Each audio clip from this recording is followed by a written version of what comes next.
तो आइए शुरुआत करते हैं लर्निंग का एक नया दौर।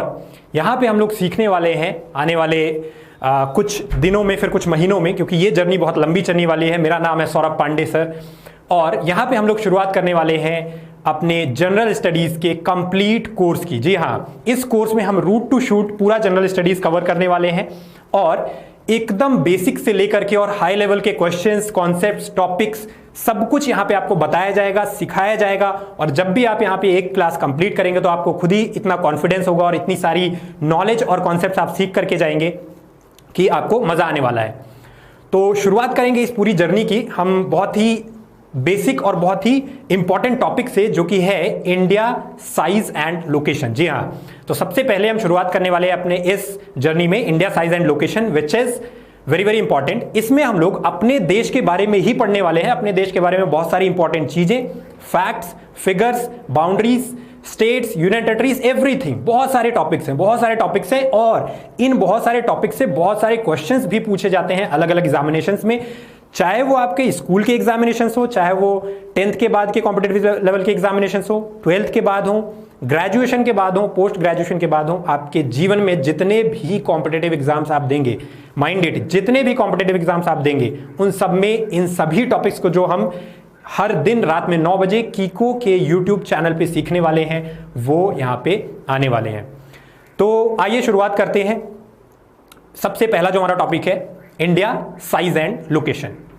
तो दो वर्ड्स हैं इंडिया के कॉन्टेक्स्ट में, एक है साइज और एक है लोकेशन। इसमें हम लोग साइज को थोड़ा बाद में देखेंगे, पहले हम लोकेशन को देखते हैं।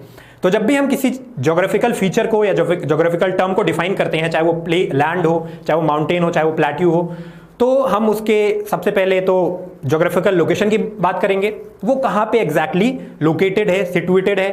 तो अगर हम इंडिया की बात करें तो ग्लोब के कॉन्टेक्स्ट में, पूरे ग्लोब में, ग्लोब क्या है? Globe is a 3 dimensional replica of our planet earth, right. तो सबसे पहले यहां पे एक छोटा सा हम एक डेफिनेशन लिखने वाले हैं, वो है ग्लोब की, right. Now what is a globe? Globe is a 3 dimensional replica of our planet earth. हमारी जो प्लैनेट है उसका 3 डायमेंशनल एक रेप्लिका है। तो जब हम इंडिया के लोकेशन की बात करेंगे तो इसी ग्लोब के कॉन्टेक्स्ट में हम इंडिया के लोकेशन की बात करने वाले हैं, राइट। अब ग्लोब को हम लोग कैसे यहां पे डिवाइड करते हैं? तो ग्लोब जो पूरा का पूरा हमारा है वो 360 डिग्री का एक स्फीयर है। हालांकि उसका जो शेप है वो कंप्लीटली स्फेरिकल नहीं होता है, बट हम पढ़ने के लिए उसको स्फेरिकल मानते हैं, राइट। तो जैसा आपने देखा भी होगा आपके स्कूल्स में या फिर घरों में, कई बार आपने ग्लोब को देखा होगा, तो वो एक घूमता हुआ है, उसमें एक एक्सिस होती है और एक स्फेरिकल फिगर होता है, स्फेरिकल शेप का फिगर होता है, वो घूम रहा होता है। उसमें अलग अलग जो कॉन्टिनेंट्स हैं, अलग अलग ओशंस हैं, पोल्स हैं, वो सब उसमें बनाए होते हैं। अलग अलग इमेजिनरी जो लाइंस होती हैं वो वहां पे बनी होती हैं, जिससे कि आप आसानी से उनको समझ सकते हैं, देख सकते हैं, पढ़ सकते हैं। तो उस ग्लोब में 2 इंपॉर्टेंट लाइंस होती हैं। वो 2 इंपॉर्टेंट लाइंस होती है, एक होती है इक्वेटर और एक होती है प्राइम मेरिडियन, राइट।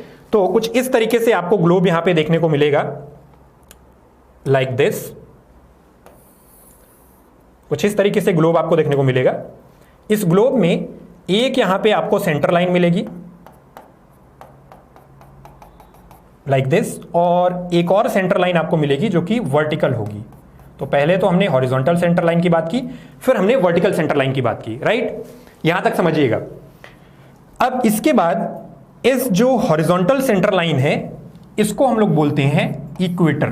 क्या बोलते हैं? इसको बोलते हैं इक्वेटर, ठीक है। इक्वेटर यानी कि हमारे ग्लोब को इमेजिनरी तरीके से, या हमारे अर्थ को इमेजिनरी तरीके से 2 इक्वल हाफ्स में डिवाइड करती है, राइट। तो इसको हम लोग बोलते हैं इक्वेटर। ये भी 2 इक्वल हाफ्स में डिवाइड करती है, लेकिन इसको हम लोग इक्वेटर नहीं बोलते हैं, एक और नाम देते हैं। इसका नाम है प्राइम मेरिडियन। इसका नाम है प्राइम मेरिडियन, ठीक है। इक्वेटर और प्राइम मेरिडियन। इक्वेटर के ऊपर वाला पार्ट और नीचे वाला पार्ट एग्जैक्टली इक्वल होते हैं इन शेप, साइज, वॉल्यूम। ऊपर वाले पार्ट को हम बोलते हैं नॉर्दर्न हेमिस्फीयर, इस वाले पार्ट को हम लोग बोलते हैं नॉर्दर्न हेमिस्फीयर। ये जो पूरा एरिया है, ये जो पूरा एरिया है यहां से लेकर के इक्वेटर के ऊपर का पूरा एरिया, इसको हम लोग बोलते हैं नॉर्दर्न हेमिस्फीयर। Northern hemisphere. इसी तरीके से जो नीचे वाला पार्ट है उसको हम लोग बोलते हैं सदर्न हेमिस्फीयर। सिमिलरली जो लेफ्ट वाला पार्ट है, यानी कि प्राइम मेरिडियन के लेफ्ट वाला जो पार्ट है उसको हम लोग बोलते हैं वेस्टर्न हेमिस्फीयर, और प्राइम मेरिडियन के राइट वाला जो पार्ट है उसको हम लोग बोलते हैं ईस्टर्न हेमिस्फीयर। राइट, तो यहां पे ये वाला पार्ट हो गया। अब दूसरा हम लोग इसको ड्रॉ कर देते हैं। ये जो शेडेड पोर्शन है इसको हमने क्या बोला, this is the southern hemisphere. Southern hemisphere मैंने यहां पे शॉर्ट फॉर्म में लिखा है।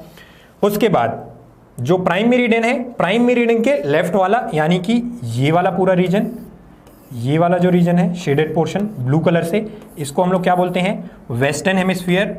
W for western and H for hemisphere. और सिमिलरली जो इधर वाला पार्ट है ब्लू कलर में जो आपको दिख रहा है, this is the eastern hemisphere. इसको हम लोग क्या बोलते हैं, इसको हम लोग बोलते हैं ईस्टर्न हेमिस्फीयर।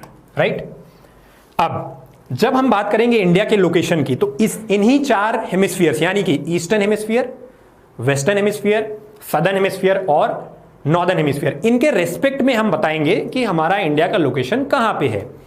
तो ये पहला जो हम डिफाइन करने वाले हैं लोकेशन को, पहली बार जो हम डिफाइन करने वाले हैं वो है एक रफ आइडिया, एक रफ आइडिया को हम डिफाइन करने वाले हैं। तो चलिए मुझे एक बार आप लोग बता दीजिए, सबको voice, audio, video everything is clear, और जो मैं यहां पे लिख रहा हूं सब कुछ क्लियरली दिख रहा है, तो फिर मैं इससे आगे बढ़ता हूं।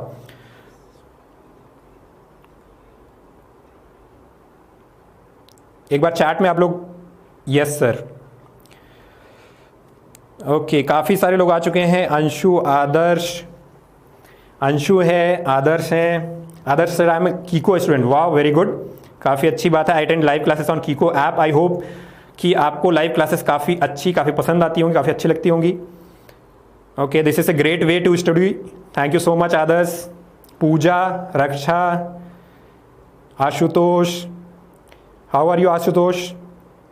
रक्षा, hello hello Raksha, well explain Srishti, thank you so much.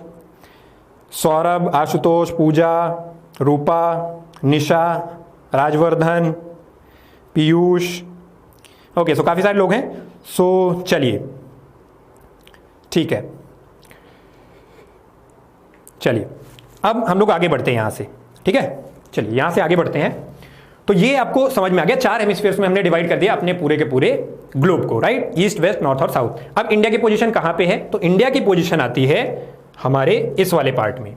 India का पोजीशन है यहाँ पे, ध्यान से देखिएगा, ये वाला जो पोर्शन है ये है India.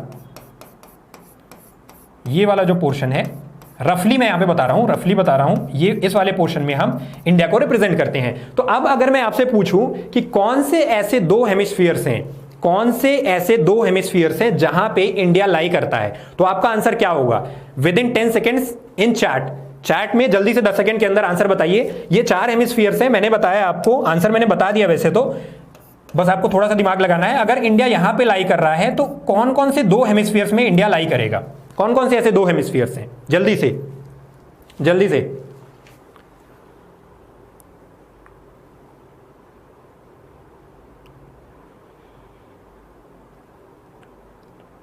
Aditya, okay, your attendance has been marked. सो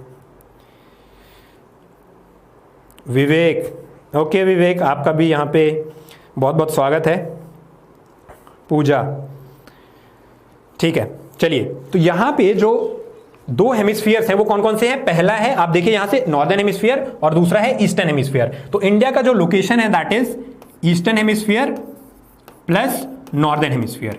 इन दो हेमिस्फीयर्स में इंडिया लोकेटेड है। अगर किसी को यहाँ पे स्क्रीनशॉट लेना हो तो यू कैन टेक इट। तो ईस्टर्न हेमिस्फीयर और नॉर्दर्न हेमिस्फीयर में इंडिया लाई करता है। अब चलिए थोड़ा सा इसको और दूसरे तरीके से हम लोग देखते हैं। यहाँ पे ये तो जो मैंने अभी आपको बताया, ईस्टर्न और नॉर्दर्न हेमिस्फीयर में जो इंडिया की पोजीशन है, ये एक रफ आइडिया है पूरे चारों हेमिस्फीयर्स में, क्योंकि बहुत बड़ा ग्लोब है।